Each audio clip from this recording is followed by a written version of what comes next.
You stand in the courtyard of St. Catherine's Monastery, nestled at the foot of Jebel Musa in Egypt's Sinai Peninsula, and you breathe in air that has been declared sacred for nearly 17 centuries.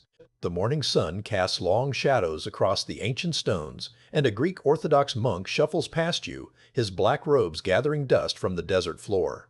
This place, he might tell you, is where Moses received the Ten Commandments. This mountain, rising 7,497 feet above sea level, is the Mount Sinai. The Church says so. Byzantine emperors said so. Millions of pilgrims have climbed its 3,750 steps of repentance, believing with each aching footfall that they were tracing the path of one of history's most consequential conversations between man and God. But what if you've been looking in the wrong desert entirely? The question isn't new, though it might surprise you to learn how old the uncertainty actually is. In the 3rd century CE, the early Christian scholar Origen mentioned Mount Sinai only vaguely, placing it somewhere in the region the Romans called Arabia Petraea, a vast territory that encompassed far more than the triangular peninsula we call Sinai today.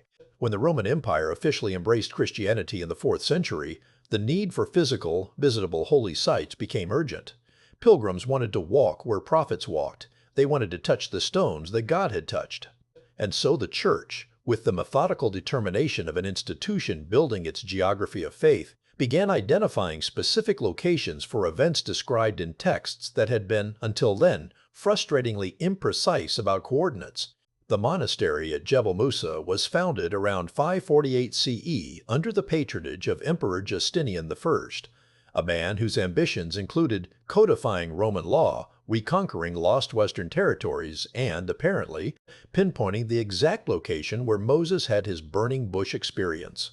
But Justinian was building his monastery more than 800 years after the events it commemorated supposedly occurred. The Byzantine engineers who hauled granite blocks up the mountain, the architects who designed the thick walls to withstand Bedouin raids, the monks who came to pray in perpetual isolation, they were all working from a tradition that was itself working from older traditions, each layer of certainty resting on foundations that became increasingly speculative the deeper you examined them. You need to understand something about how locations become sacred. It's not usually a matter of archaeological precision or careful historical verification. It's a process of accumulation, of stories, of architecture, of human investment, both emotional and financial.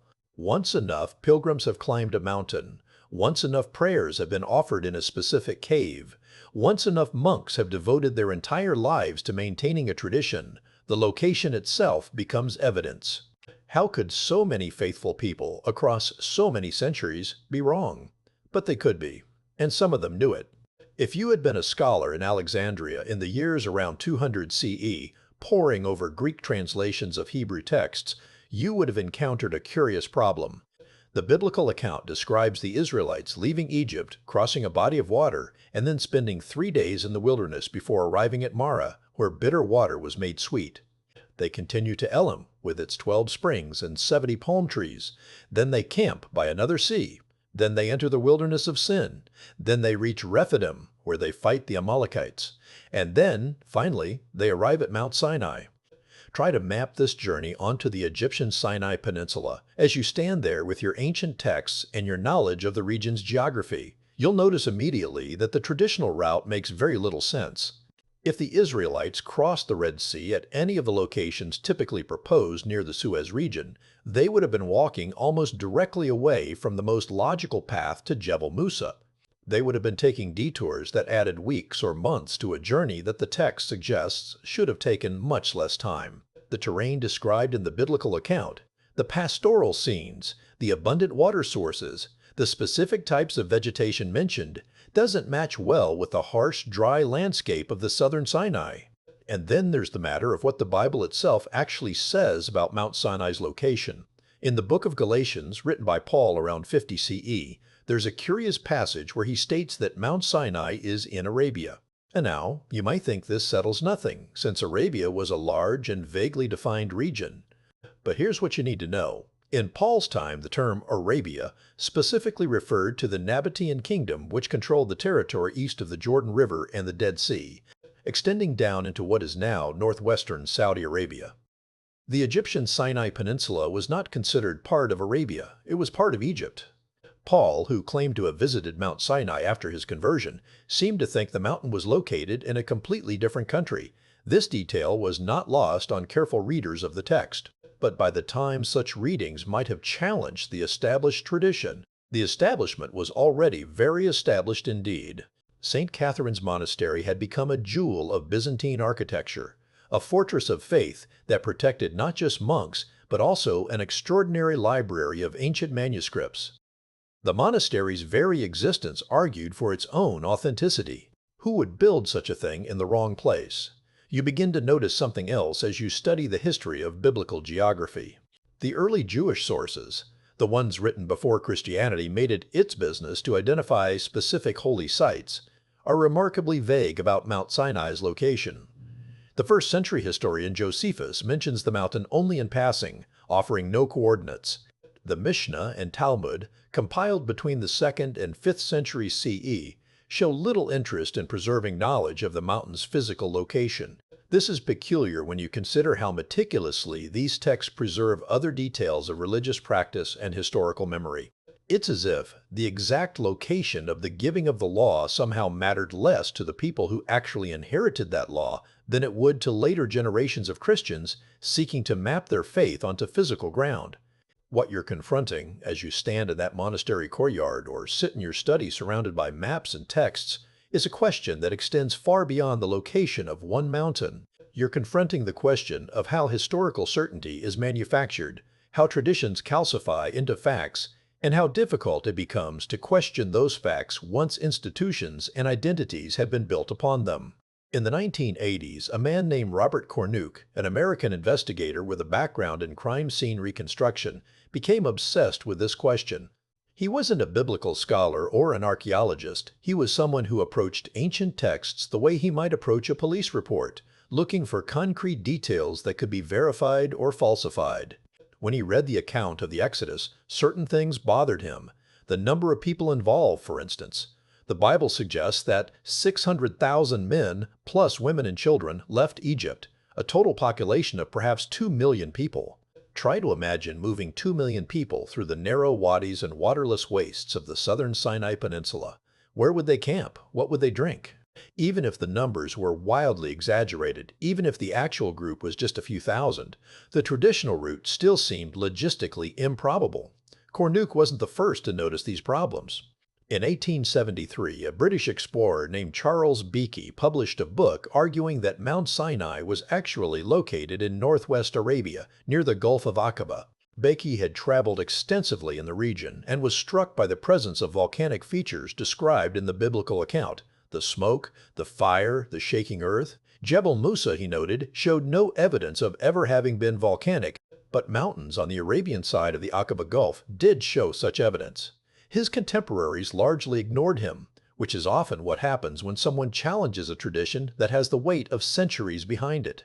But here's what makes this more than just a fringe theory or an interesting historical curiosity. The evidence for Jebel Musa as Mount Sinai is actually quite thin. It rests almost entirely on a 4th century tradition promoted by Helena, mother of Constantine, who made a pilgrimage to the Holy Land and identified various biblical sites, often with what seems like remarkable confidence given the passage of centuries. Helena was not operating from ancient records or local knowledge preserved through generations. She was identifying sites based on, well, it's not entirely clear what she was basing her identifications on. Local guides might have pointed to various mountains and said, that could be it. Political and religious considerations might have made certain locations more attractive than others. The desire to establish Christian sacred sites in regions that were becoming part of the Christian Roman Empire certainly played a role. You have to understand the context. By the 4th century, Christianity was transitioning from a persecuted sect to a state religion. It needed geography. It needed places where emperors could build churches and monasteries, where pilgrims could journey, where the faith could be made tangible and visible. The process of identifying these places was more about meeting contemporary religious and political needs than about careful historical reconstruction. Once identified and sanctified by imperial architecture, however, these places became very difficult to unidentify. So you stand in that monastery courtyard, or you sit with your maps and your questions, and you wonder, what if everyone has been looking in the wrong place? What if the real Mount Sinai lies not in Egypt at all, but across the Gulf in the mountains of Arabia, in a location that has been known for millennia but ignored by the Christian tradition because it lies in the wrong country under the wrong religious authority, accessible only to those willing to question what they've been told? The mountain, wherever it is, hasn't moved, but our understanding of where to find it might be about to shift, and with it, a great deal else about how we read the ancient texts and understand the foundational events they describe. What happens to faith when the ground beneath it literally relocates? What happens to centuries of pilgrimage, of prayer, of certainty, when the coordinates change? The desert keeps its secrets well, and you're beginning to realize that this particular secret has been kept not just by sand and silence, but by the weight of tradition itself, by the human need for certainty, even when the evidence for that certainty is as shifting as dunes in a windstorm. The year is 1988. And you're reading an account written by a man named Larry Williams who traveled illegally into northwestern Saudi Arabia with Robert Cornuke to investigate a mountain called Jabal al-Lawz, the Mountain of Almonds. They went in secret because Saudi Arabia does not typically permit archaeological expeditions by Westerners, particularly not expeditions looking for biblical sites in a region the kingdom considers its sacred heartland. What Williams and Cornuke claim to have found there reads like something from an adventure novel, except that they brought back photographs and samples and coordinates. At the base of Jabal al-Lawz, they reported finding a large flat area suitable for camping by a massive number of people. They found what appeared to be ancient stone altars. They found rocks that seemed to have been melted or vitrified, as if exposed to intense heat. They found boundary markers that might correspond to the boundary stones Moses was said to have set up around the mountain. Most strikingly, they claimed to have found at a nearby beach on the Gulf of Aqaba what looked like a land bridge stretching out into the water flanked by deeper channels, a natural formation that could, under certain conditions, be exposed as a walkable path between walls of water. You have to be careful here. Extraordinary claims require extraordinary evidence, and Williams and Cornuke were not archaeologists. They were treasure hunters, essentially, operating outside proper scholarly channels. Their photographs showed interesting features, certainly, but photographs can be misleading. Rocks that look melted might have natural explanations. Flat areas exist in many places. Altars can be difficult to date without proper excavation. And the underwater land bridge, while real enough as a topographical feature, doesn't automatically mean that it was the site of the Red Sea crossing. But here's what you can't dismiss quite so easily. The fit between the description in the biblical text and the landscape around Jabal al-Lawz is remarkably close. The mountain sits in the region Paul identified as Arabia. It's near ancient Midian, where Moses fled after killing the Egyptian, and where he spent 40 years as a shepherd before returning to Egypt to lead the Exodus. In fact, the biblical text explicitly states that after the Israelites left Egypt, they came to the wilderness of Sinai, and that Moses went up to God, and the Lord called to him out of the mountain. Jabal al-Lawz is in Midian. Jabal Musa is nowhere near Midian. The geographical logic becomes clearer when you trace the route. If the Israelites crossed the Gulf of Aqaba at its northern end, at a point where the gulf narrows and where, according to some geologists, a land bridge does exist underwater at a depth of perhaps 30 to 60 feet, they would have found themselves in the northwestern corner of Arabia. From there, a journey to Jabal al-Lawz would take them through terrain that matches the biblical descriptions, areas with adequate water regions inhabited by the Midianites with whom Moses had family connections through his wife Zipporah, and finally to a mountain in a wilderness that could support a large encampment. One of the most intriguing aspects of this alternative identification is how it resolves several puzzles that have bothered careful readers of the Exodus account for centuries. For instance, the text mentions that Moses took the Israelites away from the direct route to Canaan, specifically because God didn't want them to encounter the Philistines and possibly turn back. If Mount Sinai were in the southern Sinai Peninsula, this detour makes little sense. They would have been heading south, away from Canaan, for no apparent strategic reason. But if the plan was to cross to Arabia, the detour has a clear purpose. It removes the Israelites completely from Egyptian territory and Egyptian pursuit, putting them under the protection of Midianite tribal lands where Moses had connections.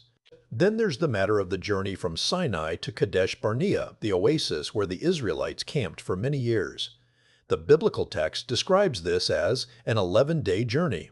If you trace 11 days of travel from Jebel Musa to the generally accepted location of Kadesh Barnea, you encounter difficult terrain and distance problems.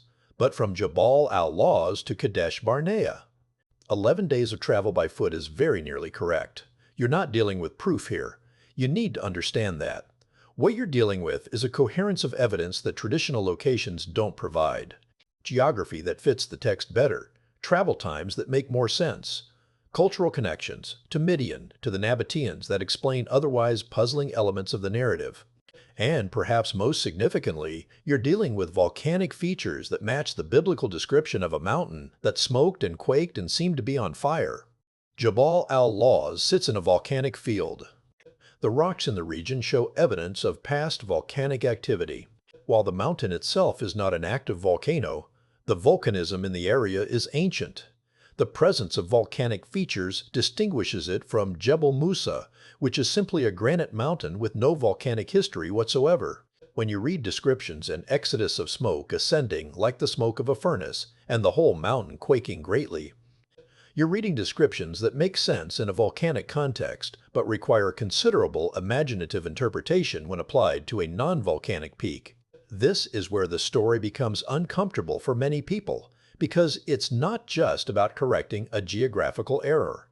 It's about acknowledging that one of Christianity's oldest and most venerated sites might be based on a mistake, or worse, on a deliberate misidentification made for reasons that had more to do with 4th century politics than with historical accuracy. St. Catherine's Monastery has stood for nearly 15 centuries. Countless pilgrims have found genuine spiritual meaning in climbing Jebel Musa. The Orthodox monks who have maintained the monastery through wars, empires, and upheavals have devoted their lives to what they believed was a sacred trust. What happens to all of that accumulated meaning if the mountain itself is wrong? You might think that scholars would have eagerly investigated these claims, that archaeologists would have descended on Jabal al-Lawz with permits and equipment and the full apparatus of modern investigative techniques. But remember where Jabal al-Lawz is located, in Saudi Arabia, in a region the kingdom guards jealously from foreign archaeological intrusion. The mountain and its surroundings have been declared a restricted military area. Satellite imagery is available, and it shows the features that Williams and Cornuke described: the flat areas, the ancient structures, the unusual rock formations. But ground truth verification by qualified scholars has been nearly impossible to obtain. In 2010, a Swedish researcher named Lennart Muller published a book presenting what he claimed was further evidence for the Jabal al-Lawz identification, including more photographs and geological analysis. His work was immediately controversial, criticized by mainstream scholars for its methodological shortcomings and its apparent confirmation bias, the tendency to interpret ambiguous evidence in favor of a predetermined conclusion. But Muller and others pointed out that the criticism was rather convenient. If you can't get permission to conduct a proper archaeological survey, then the lack of proper archaeological evidence can be used to dismiss the entire hypothesis. While the traditional identification rests on evidence, that is, if anything, even thinner but protected by the authority of ancient tradition, you're left in an uncomfortable position. The traditional location has age and institutional authority behind it, but weak geographical and textual support.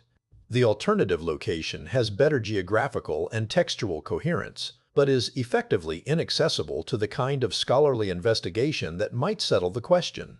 Both sides are arguing from incomplete evidence, but only one side is arguing from evidence that was established nearly 2 millennia after the events in question by an emperor's mother who may or may not have known what she was doing. And here's the deeper question that starts to emerge. Why does it matter? What difference does it make to faith or history whether Moses received the law on a mountain in Egypt or a mountain in Arabia? Is the meaning of the 10 Commandments somehow dependent on the specific coordinates where they were delivered? For some people, the answer is clearly yes. The physical location matters because it grounds the story in reality, makes it checkable, gives it the weight of geography and stone. For others, the fixation on exact locations is a category error, a misunderstanding of what the text is trying to communicate. But for you sitting with your maps and your questions, what matters is something different. The question reveals how traditions are made and unmade, how certainty is constructed and defended, and how difficult it is to acknowledge error when error has been built into the very foundations of belief. The desert doesn't care which mountain you climb. The Bedouin who have lived in these regions for millennia have their own names for places, their own stories, often quite different from the ones imposed by empires and religions. They watch as foreigners arrive with their books and their certainties, arguing over which rock is the holy rock, which peak is the sacred peak. And perhaps they understand something that the foreigners miss, that the desert has many mountains, and holiness is not always where we've been told to look for it. The photographs spread across your desk are grainy, taken with film cameras in harsh sunlight that washes out detail and creates deep shadows. They show a mountain that looks, at first glance, like many other mountains in Arabia: dark rock, steep slopes, a peak that rises against a cloudless sky. But certain details catch your attention. In one image, there are rocks at the base of the mountain that appear to have a blackened, melted quality, as if they had been exposed to extreme heat. In another, you can see what looks like a large flat area, suitable for an encampment, with the mountains rising behind it. A third photograph shows what the photographer has labeled as an ancient altar, a pile of stones arranged in a way that suggests human construction rather than natural formation. These are the images that Larry Williams brought back from his illegal expedition to Jabal al-Lawz in 1988, and you're trying to assess what they actually prove. The honest answer is, not much. Or perhaps, more accurately, they prove that interesting archaeological features exist in this region, but they don't prove that these features are specifically related to the biblical Exodus, or that this mountain is definitely Mount Sinai. What they do prove is that the hypothesis deserves serious investigation, the kind of investigation that requires permits and funding, and the cooperation of the Saudi government cooperation that has not been forthcoming. But while you're examining these photographs, something else is happening in the academic world. Scholars who have spent their careers studying the Exodus narrative are beginning to question not just the location of Mount Sinai, but whether the Exodus happened at all in the way the biblical text describes. This is a different kind of challenge, more fundamental and perhaps more disturbing than a simple disagreement about geography. The archaeological record in Egypt and the Sinai Peninsula has been studied intensively for more than a century. You would expect that an event as massive as the Exodus, even if the numbers are exaggerated, even if the actual group was much smaller than 2 million people, would have left some trace in the physical record. You would expect to find evidence of a large group camping at various locations, artifacts dropped or discarded, burial sites, something. But the archaeological evidence for a large group of Israelites wandering through the Sinai Peninsula for 40 years is essentially non-existent. Egyptian records from the period when the Exodus supposedly occurred, generally thought to be somewhere between 1450 and 1250 BCE, depending on which chronology you follow, make no mention of the departure of a large slave population. They make no mention of the plagues that supposedly devastated Egypt. They make no mention of the loss of an entire army in the sea. Now, you might argue that ancient kingdoms often failed to record their defeats and embarrassments. Egyptian pharaohs were not known for their commitment to documenting setbacks, but the complete silence is nonetheless striking. This archaeological skepticism doesn't necessarily mean the Exodus didn't happen. It might mean it happened differently than described, involved fewer people, took a different route, or occurred during a period when Egyptian record-keeping was less comprehensive than we'd expect. But it does mean that for scholars trying to verify the biblical account through physical evidence, the task has proven remarkably difficult. Here's where the location question becomes relevant again. If you've been looking in the wrong place, then the absence of evidence in the traditional locations doesn't tell you much. If the Israelites actually crossed to Arabia and camped at Jabal al-Lawz, then you wouldn't expect to find their archaeological traces in the southern Sinai Peninsula. You'd expect to find them in Arabia. And you can't find what you can't look for in a region where investigation is prohibited. This is the frustrating bind. The hypothesis that might best explain the geographical details in the biblical text points to a location where the hypothesis cannot be adequately tested. And so you're left with competing interpretations of incomplete evidence, with tradition arguing against geography, with faith arguing against scholarly skepticism, and with political boundaries determining which questions can even be asked. In 2003, a documentary filmmaker named Jim and Penny Caldwell obtained permission to film in the Jabal al-Lawz region, though under restrictions that limited what they could show and where they could go. Their footage, later incorporated into various documentaries, showed some of the same features that Williams and Cornuke had photographed: the blackened rocks, the flat camping area. What appeared to be ancient petroglyphs showing cattle curious because the text mentions the golden calf incident. None of this constitutes proof, but it adds to the accumulation of suggestive evidence. What you're witnessing is how alternative historical narratives struggle to gain acceptance.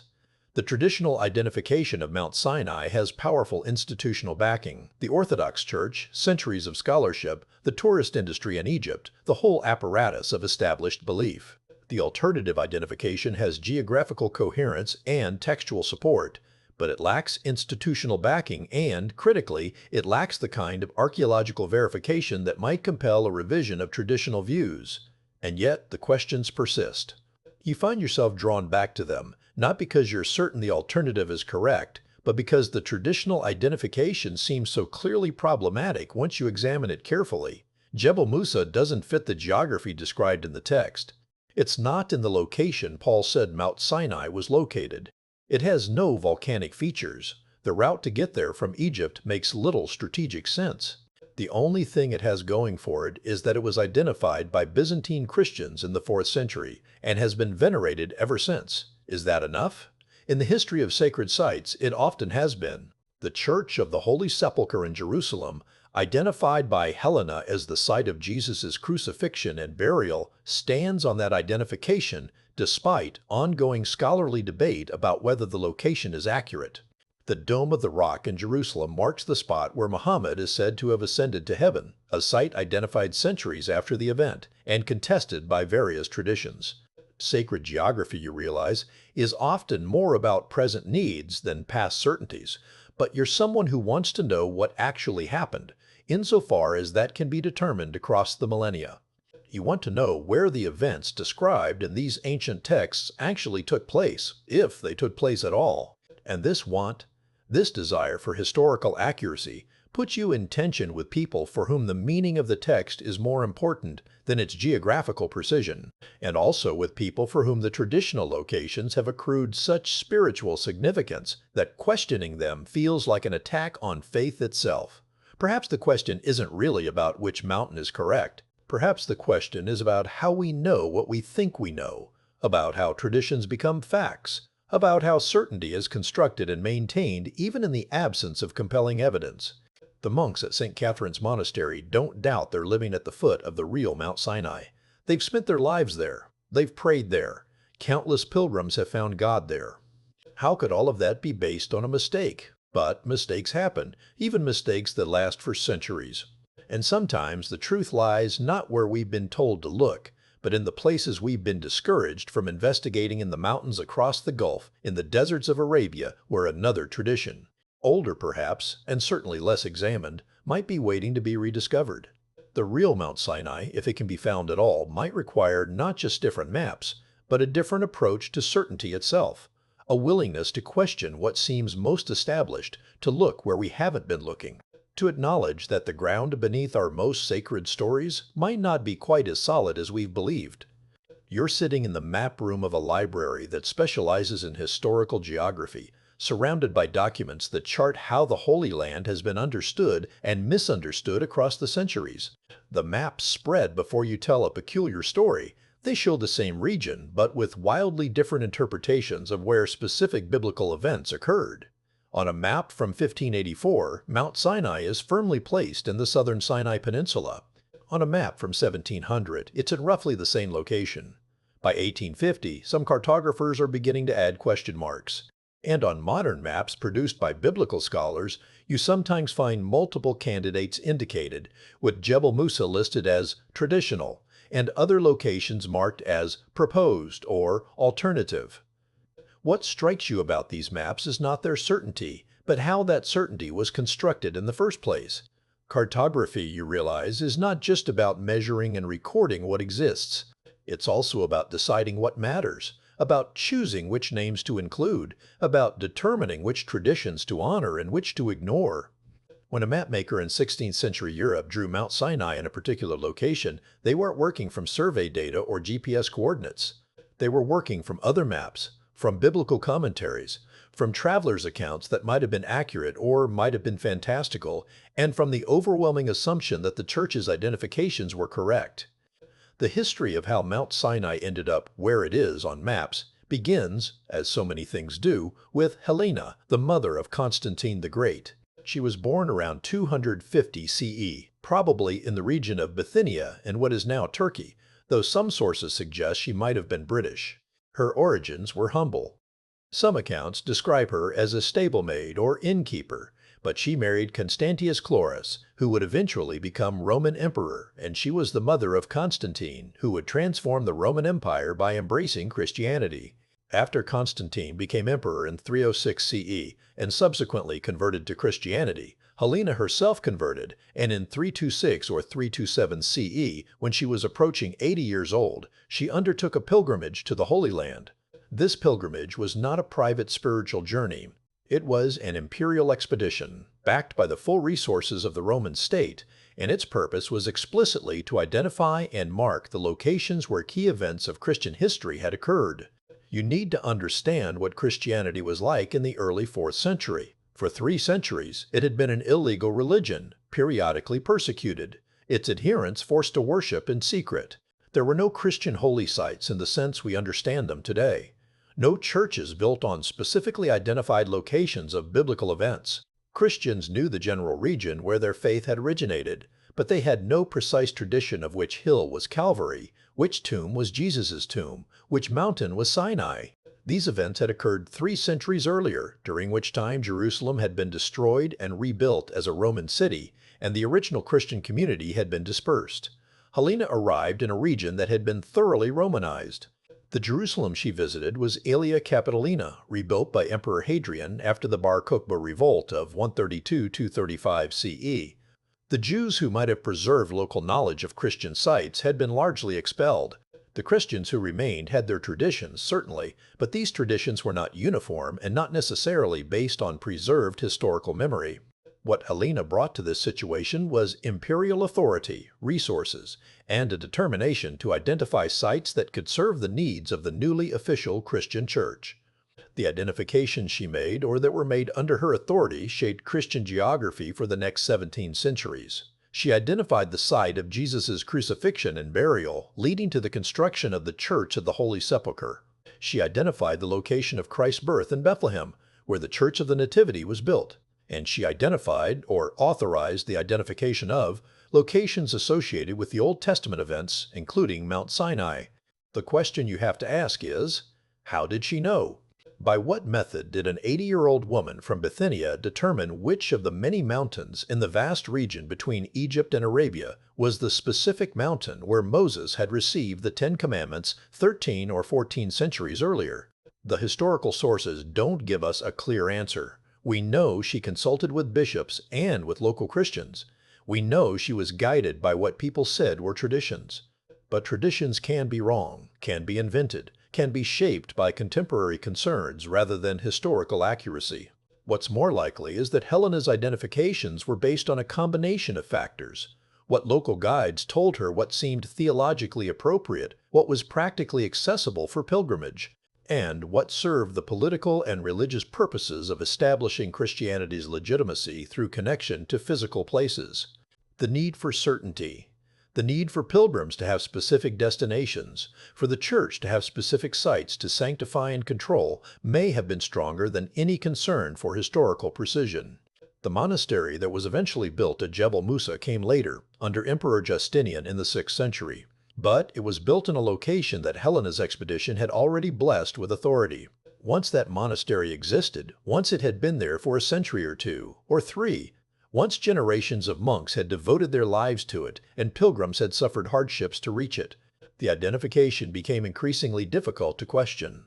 The physical reality of the monastery, its libraries, its architectural magnificence, its very presence, all of this became evidence for its own authenticity. You trace the tradition forward through the centuries, watching how it solidifies. Early Christian pilgrims like Egeria, who visited the region around 381-384 CE, wrote accounts of climbing the mountain and describing the chapel and the monastery there. These accounts reinforce the identification. Medieval maps placed Mount Sinai firmly in the location that had been established. When printing made maps more widely available in the 15th and 16th centuries, those maps carried the traditional location to a European audience that had no reason to question it. But not everyone accepted the tradition uncritically. You find, as you dig through old scholarly works, that there have been doubters and questioners across the centuries. In the 17th century, some Protestant scholars, newly armed with the principle that Scripture alone should be the authority for faith, began to notice that the biblical text itself didn't actually specify that Mount Sinai was in the Sinai Peninsula. The name Sinai Peninsula is itself a later designation, applied because of the belief that Mount Sinai was located there, a beautiful example of circular reasoning. By the 19th century, as biblical scholarship became more critical and less bound by church tradition, alternative theories began to multiply.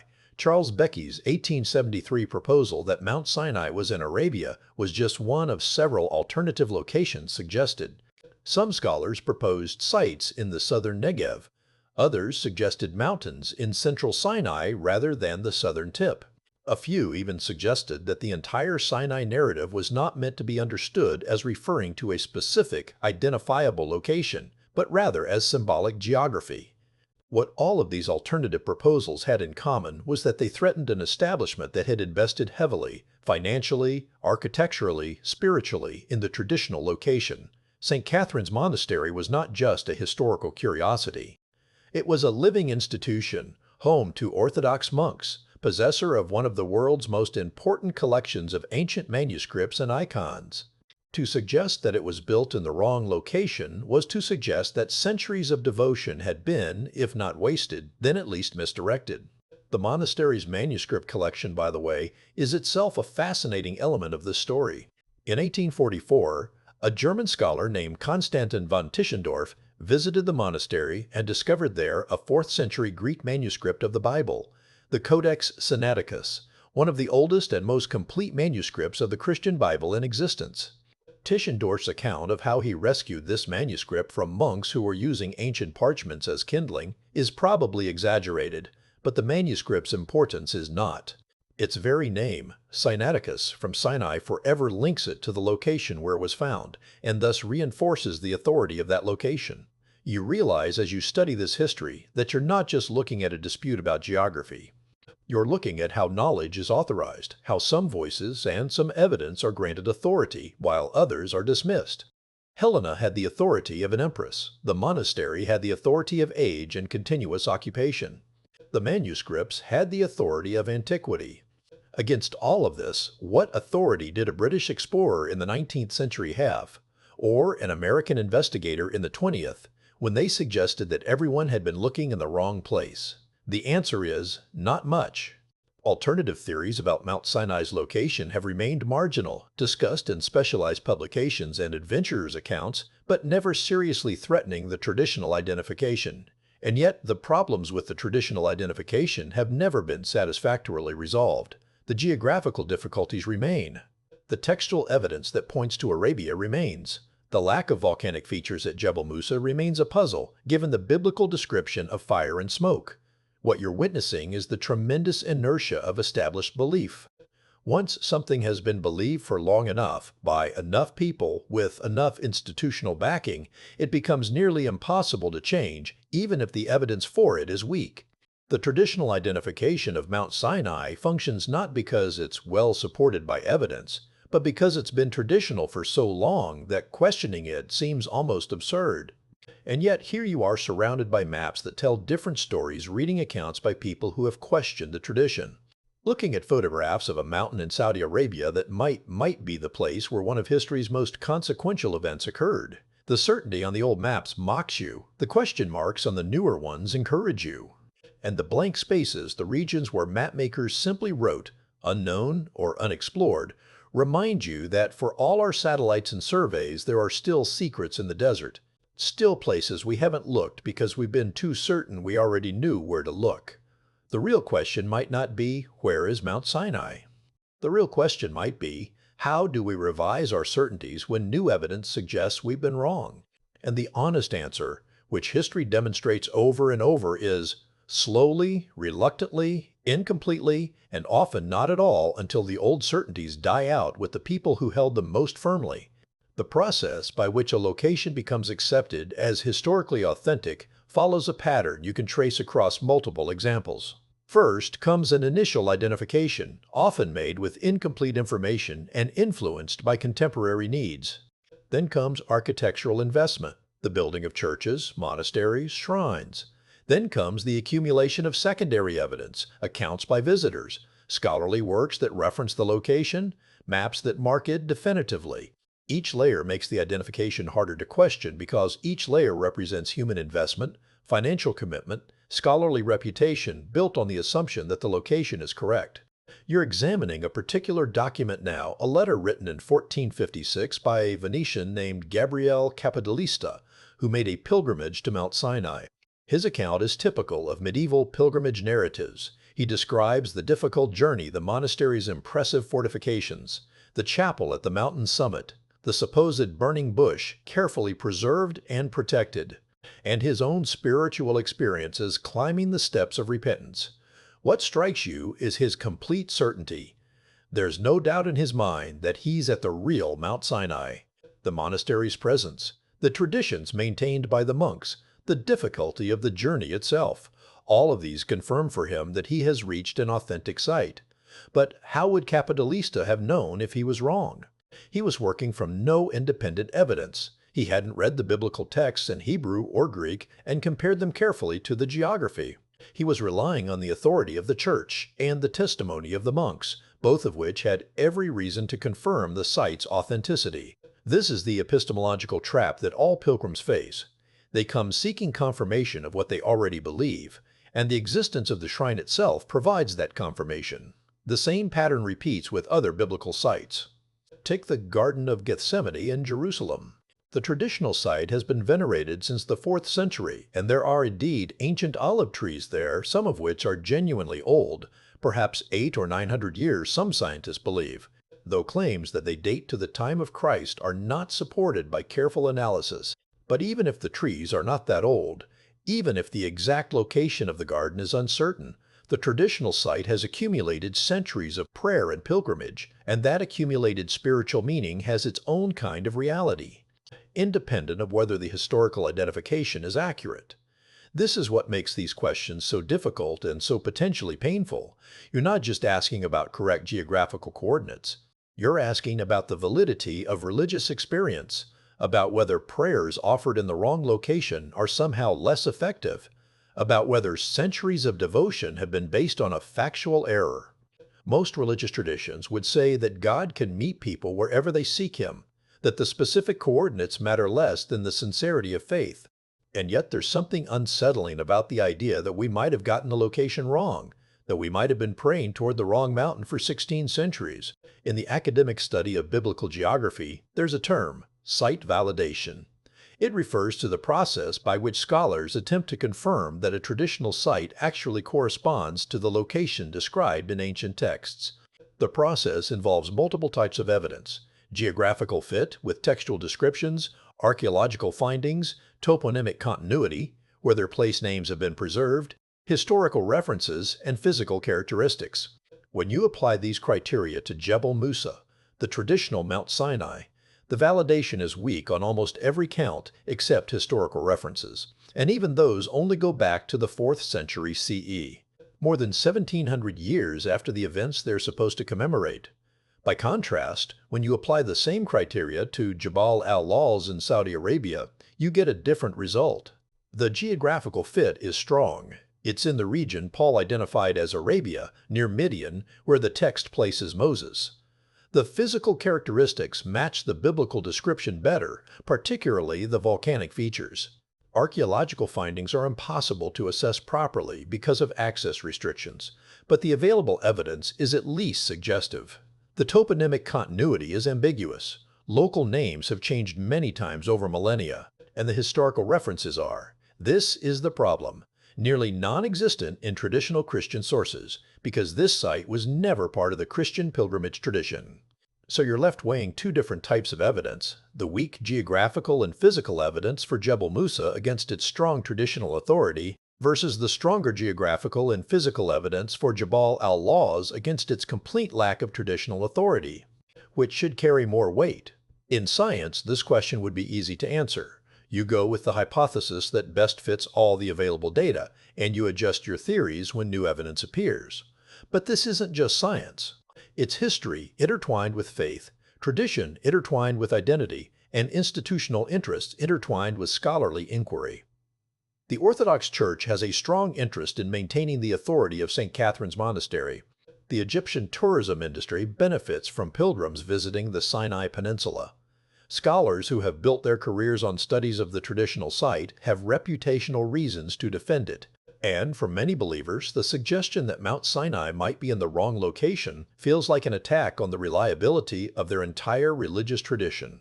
You find yourself thinking about other examples of how difficult it is to correct established errors in historical geography.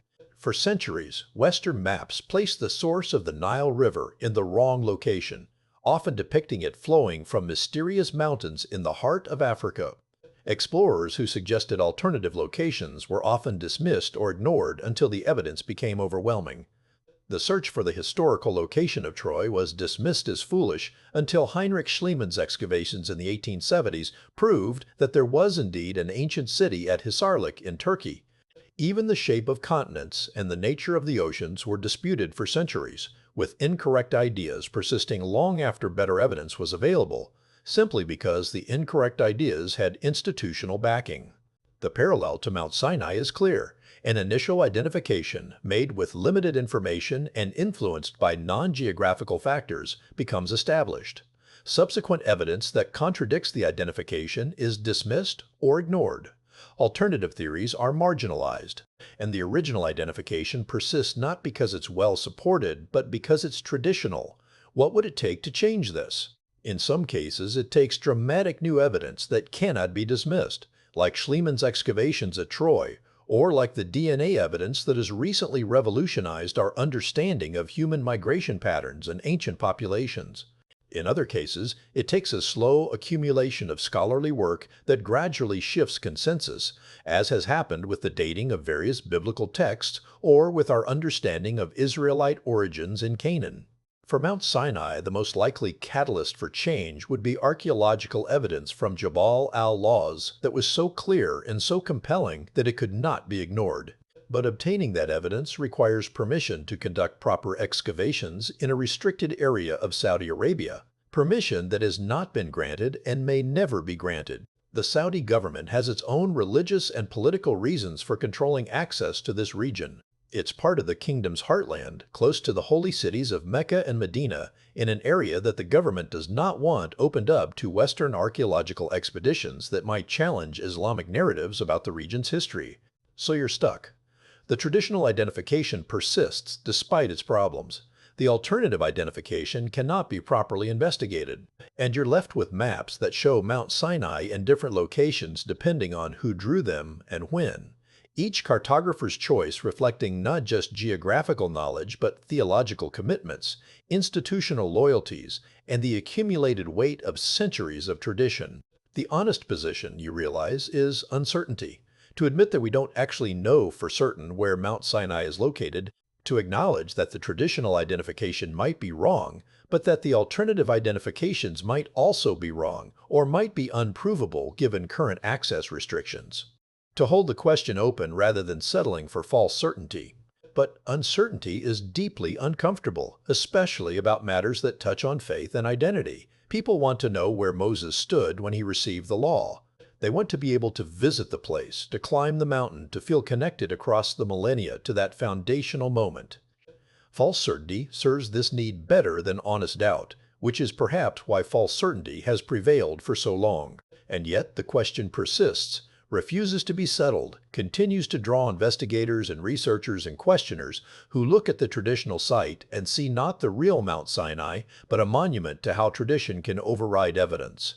How certainty can be manufactured and maintained even when the foundations for that certainty are sand rather than stone.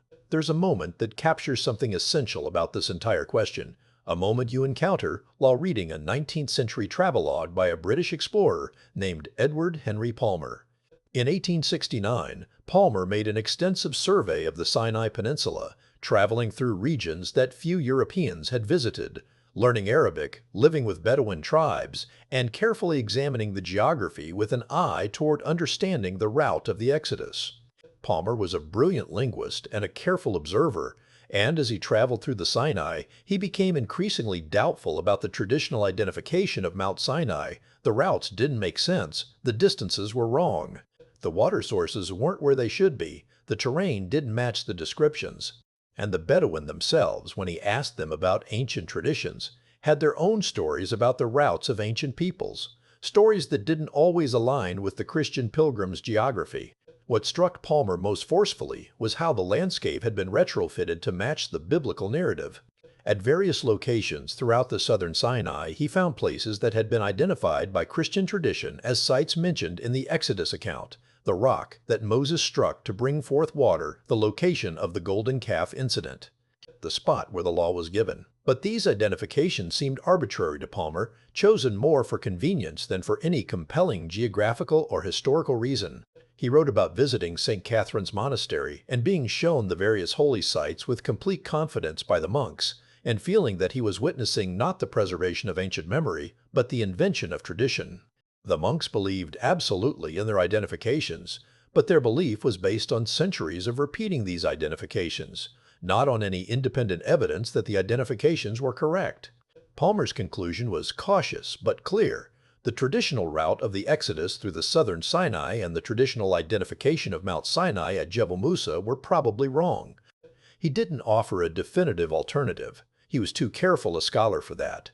But he documented the problems with sufficient detail that anyone reading his work carefully would have to acknowledge that the traditional identification rested on very weak foundations.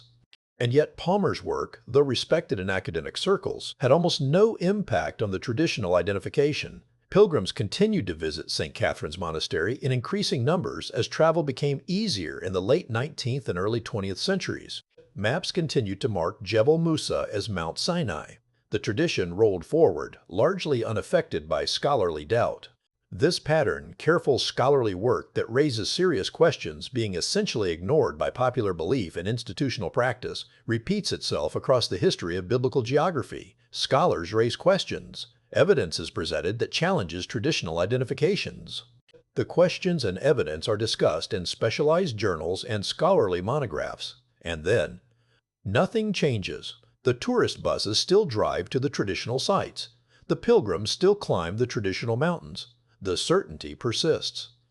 You realize that you're documenting not just a question about geography, but a case study in how knowledge works, or fails to work, in human societies. We claim to value truth, to want to know what actually happened and where it happened. But we also value continuity, tradition, the comfort of established belief. When these values come into conflict, truth often loses. Not dramatically, not with a clear defeat, but quietly, through being ignored or marginalized until it stops seeming important. The cartographers of certainty, you understand now, were not villains.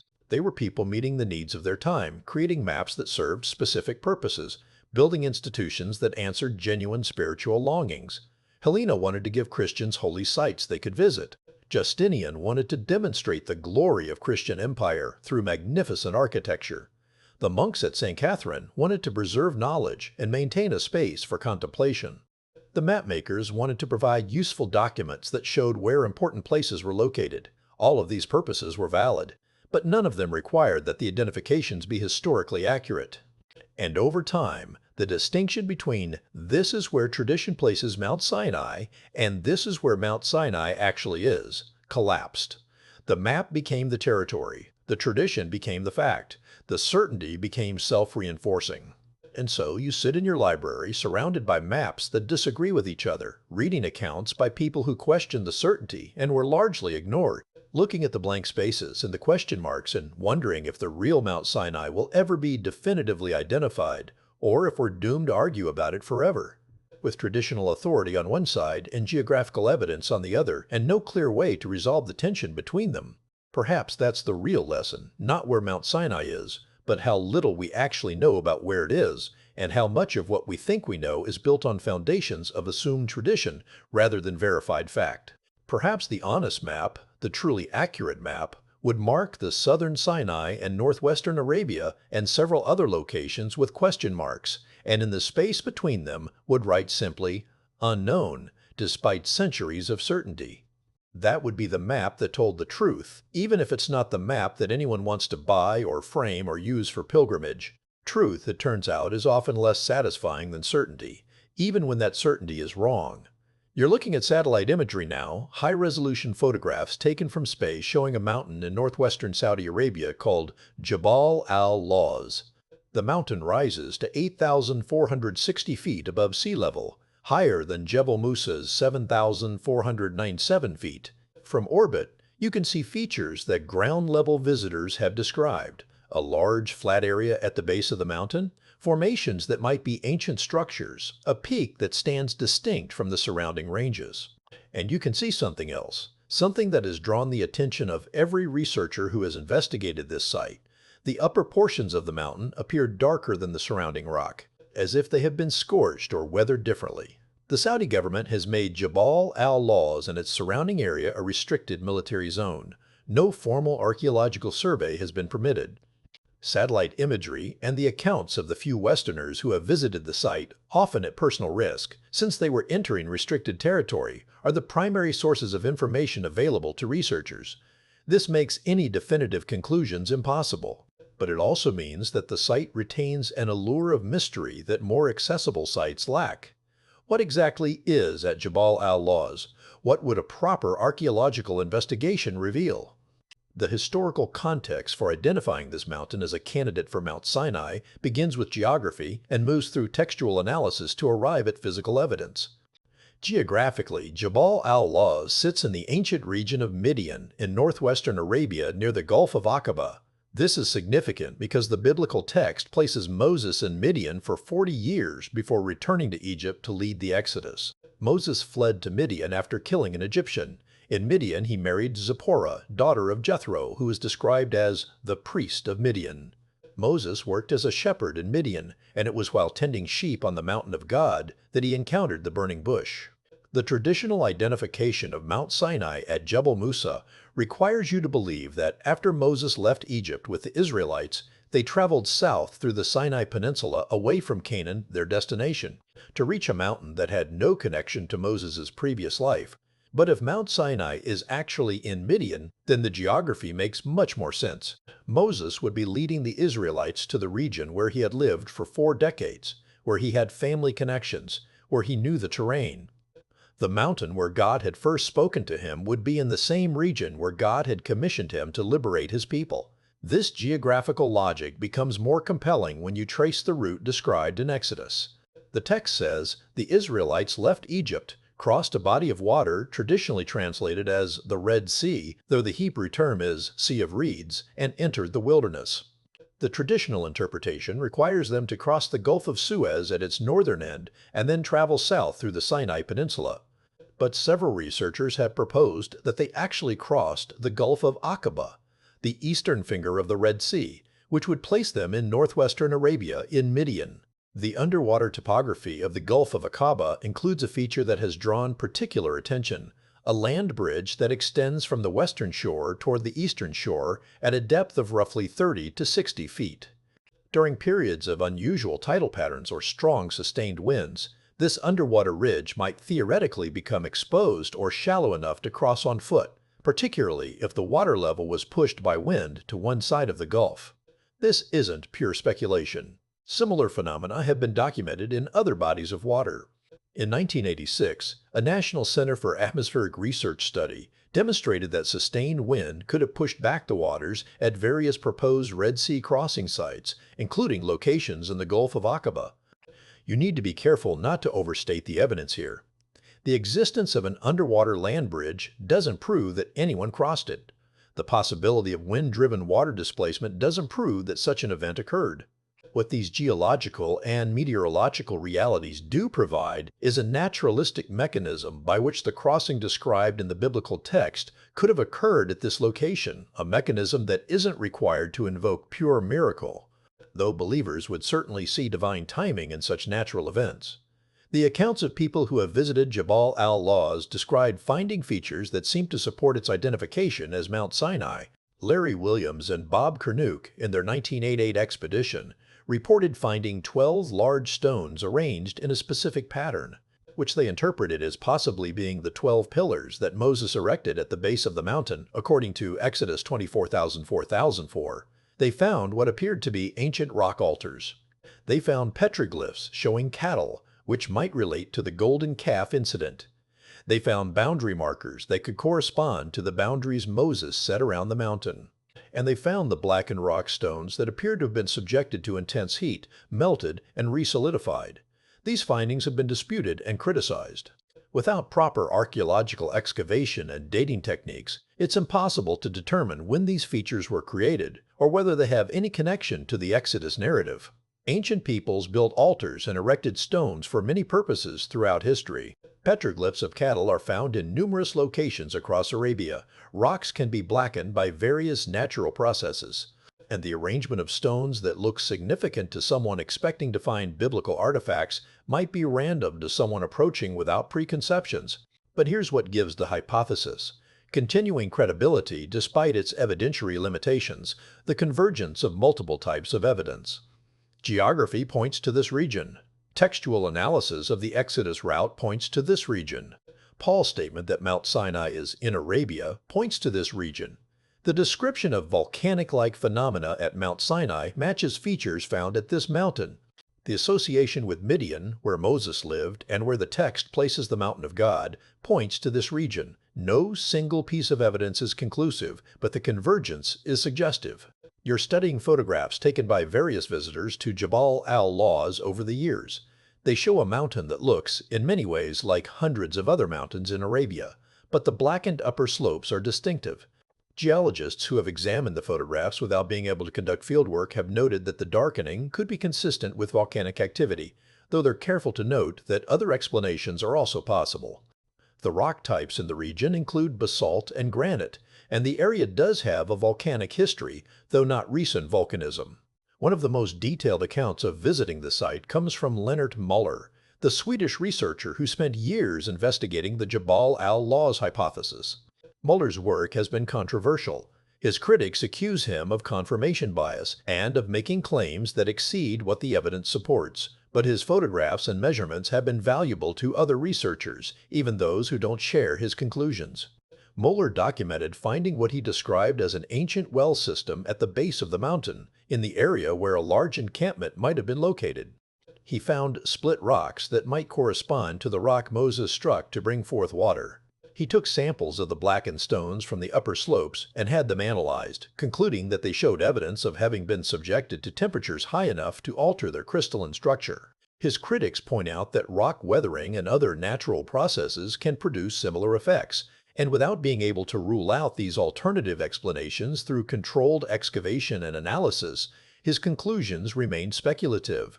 What's frustrating about this entire line of investigation is how much it depends on access that has been systematically denied. The Saudi government's decision to make the area a restricted military zone effectively prevents the kind of thorough archaeological survey that could settle many of these questions. Why the restriction? The official explanation is that the region has military installations and that access must be controlled for security reasons. Some researchers suspect that the actual reason is that the Saudi government doesn't want Western scholars and Christian researchers descending on a mountain in the Islamic heartland to conduct excavations for biblical sites. There's also the possibility that the Saudi government itself knows or suspects that the mountain might be significant and prefers to control any investigation and any conclusions that might emerge. Saudi Arabia is the guardian of Islam's holy places, and the government takes this role seriously. The idea that one of Judaism and Christianity's most important mountains might be in Saudi Arabia is potentially problematic from the kingdom's perspective. Better, perhaps, to leave the question unresolved than to risk confirming a claim that might bring unwanted religious and political attention to the region. You're aware, as you study this material, that you're looking at a question that exists at the intersection of archaeology, biblical studies, religious faith, and political control. Each of these domains has its own standards of evidence, its own interest in certain outcomes, its own reasons for encouraging or discouraging investigation. Disentangling these various threads to arrive at historical truth is perhaps impossible given current circumstances. But let's consider what we would need to know to evaluate the Jabal al-Lawz hypothesis properly. First, we would need dating. Are the structures at the base of the mountain ancient enough to potentially relate to a Bronze Age exodus? Or are they from later periods? Radiocarbon dating of organic material associated with the structures or other dating techniques applied to the structures themselves could answer this question. Second, we would need geological analysis of the blackened rocks. Have they been subjected to volcanic heat? If so, when? Or are they simply weathered surface rocks that have darkened through normal processes? Third, we would need to survey the surrounding region to understand patterns of ancient occupation, trade routes, and settlement. Where were people living in this region during the relevant time periods? Is there evidence of a large temporary encampment at the proposed site? None of this analysis has been conducted in a systematic way. The work that has been done has been by researchers operating outside normal archaeological channels, often illegally, using limited equipment and facing significant constraints. Their findings are interesting and suggestive, but they don't meet the standards that would convince the broader scholarly community. And yet, the question won't go away. The problems with the traditional identification at Jebel Musa remain. The geographical coherence of the Arabia hypothesis remains. The textual evidence pointing to a location in Midian remains. And Jabal al-Lawz sits there restricted and largely unstudied, a mountain that might hold answers to one of biblical study's longest-standing puzzles, or might simply be another mountain that eager believers have invested with significance it doesn't actually possess. What strikes you most about this entire investigation is how it illustrates the difference between ancient history and modern history. For events that occurred in recent centuries, we have multiple types of documentation, physical evidence, and verification methods. For events that occurred 3,000 or 4,000 years ago, we have texts of uncertain reliability, archaeological remains that are fragmentary at best, and traditions that might preserve genuine historical memory or might be entirely invented. The honest truth is that we often don't know what happened in the ancient past with anything like certainty, and the gaps in our knowledge are filled with educated guesses, scholarly consensus that rests on limited evidence, and traditions that persist because they serve contemporary needs. Mount Sinai, wherever it actually is, has been lost to certain knowledge. What we have instead are proposals, each with strengths and weaknesses, each defended by people with various investments in being right. The traditional site has institutional authority. The alternative site has geographical coherence. Neither can be proven definitively. And so the question remains open, which might be the most honest conclusion. You find yourself thinking about what it would mean if Jabal al-Lawz were definitively confirmed as Mount Sinai. The immediate practical consequence would be a shift in pilgrimage patterns, though given Saudi Arabia's restrictive policies toward non-Muslim visitors, it's unclear whether the mountain would become accessible to Christian pilgrims even if its identification were confirmed. The theological consequences would be minimal. The content of the law doesn't change depending on which mountain it was given on, but the historical and institutional consequences would be significant. St. Catherine's Monastery would face an identity crisis. For nearly 15 centuries, its purpose has been to maintain a holy site. If that site were shown to be based on a mistaken identification, what would become of the monastery? It would still have historical value as a remarkable example of Byzantine architecture, as home to an irreplaceable collection of manuscripts and icons, as a functioning institution that has survived wars and empires. But its specific claim to sit at the foot of Mount Sinai would be negated. The monks who have devoted their lives to this place would have to reconsider what exactly they've been preserving. The broader Christian church would face questions about how such a fundamental mistake could have persisted for so long.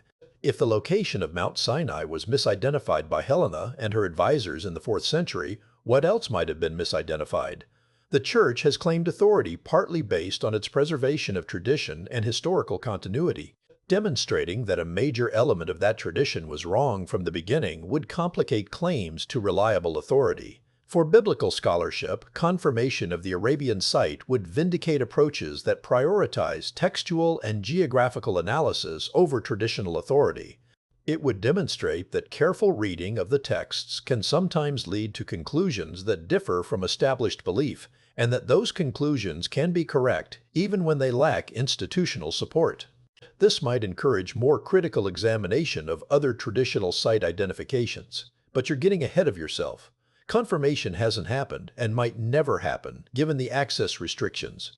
What you have instead is an unresolved question, a tension between competing explanations, and insufficient evidence to force a resolution. This is, you realize, a common situation in historical scholarship. We often lack the evidence needed to answer questions definitively, and we have to live with uncertainty even about matters that seem like they should be knowable. The accounts of people who have visited Jabal al-Lawz include descriptions of an emotional response to being there. Larry Williams wrote that standing at the base of the mountain, looking up at the blackened peak, he felt certain he was at the real Mount Sinai. Bob Cornuke has described similar feelings. These subjective experiences can't count as evidence in any scholarly sense, but they're worth noting because they mirror the experiences of pilgrims at Jebel Musa who feel equally certain that they're at the authentic site. The human tendency to confirm what we want to believe is powerful, and it operates regardless of which mountain we're standing at. You're reminded of a conversation recorded by a researcher who interviewed Bedouin elders in the Jabal al-Lawz region. The Bedouin have their own traditions about the mountain, distinct from both the Christian tradition about Jebel Musa and the modern hypothesis about Jabal al-Lawz. Some Bedouin call it a sacred mountain and avoid grazing their animals on certain parts of it. Some have stories about ancient peoples who passed through the region, though these stories have been shaped by centuries of retelling and may not preserve reliable historical information. What's interesting is that the Bedouin traditions don't clearly support either the Christian identification or the recent hypotheses. They're separate traditions entirely, developed by people who have lived in the region for millennia, but who weren't part of the biblical narrative and who developed their own explanations for the landscape features around them. This reminds you that the region's history extends far beyond the events described in Exodus, that many peoples have passed through and left their marks, and that sorting out which marks correspond to which peoples is a complex archaeological task. The blackened stones at the top of Jabal al-Lawz, if they are indeed the result of volcanic activity rather than natural weathering, could be from any period. The region has experienced volcanic activity at various times over millions of years.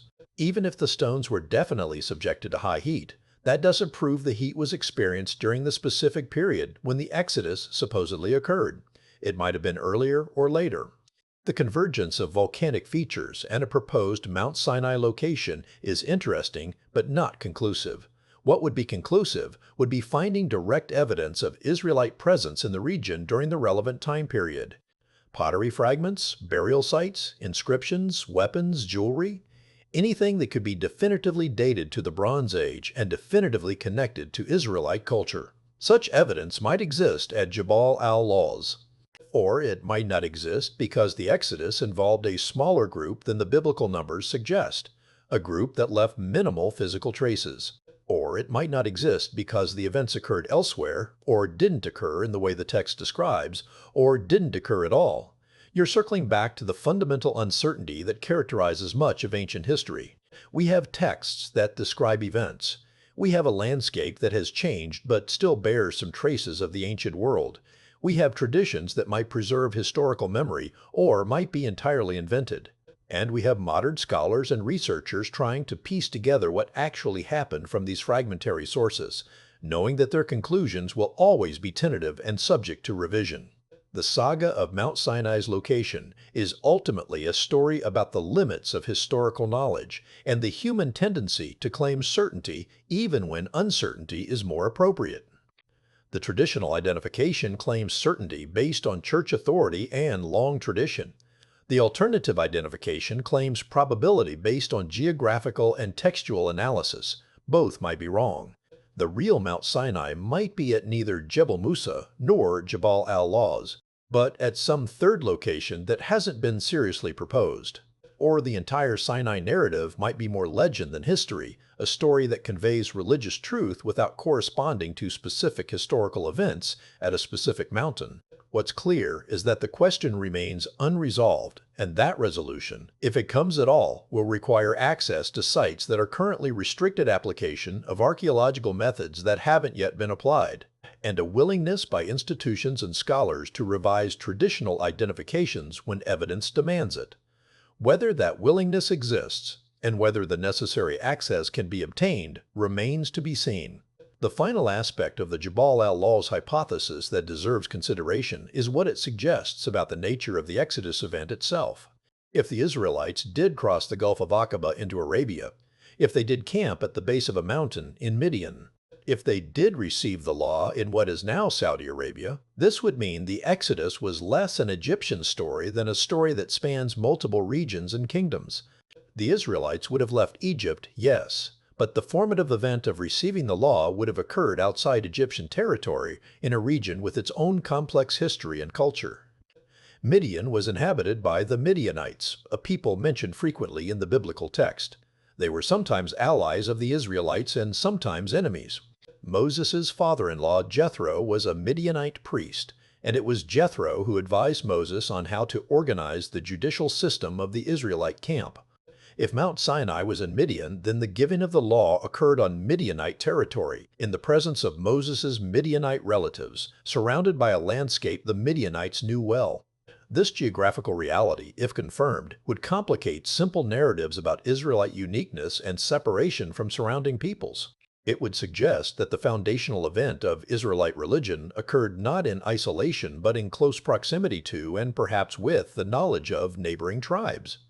It would suggest cultural exchange and influence in ways that the traditional narrative, with its emphasis on Israel's separateness, tends to minimize.